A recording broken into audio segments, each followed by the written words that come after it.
And that we are taking away one man, one vote. But the system that we are introducing, it will reduce that toxicity and ensure that opportunists do not wake up and say I've lost a presidential election when they do not even have members of parliament who have voted for them.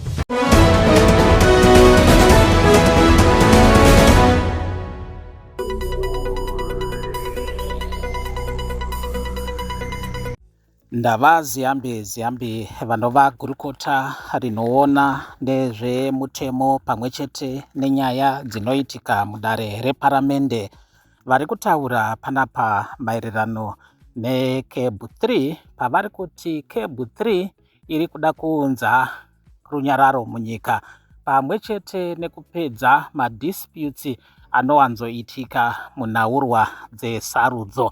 Naizvozvo vakawanda vane mubvunzo wekuti ndo pachapedza here, ndo pachamira here bato reZANU-PF kuita mhirizhonga munyika nekuti sarudzo dzava kuitwa after every 7 years.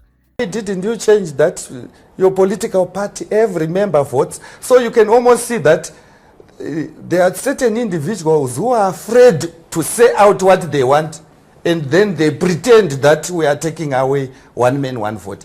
But the system that we are introducing, it will reduce that toxicity and ensure that opportunists do not wake up and say I've lost a presidential election when they do not even have members of parliament who have voted for them.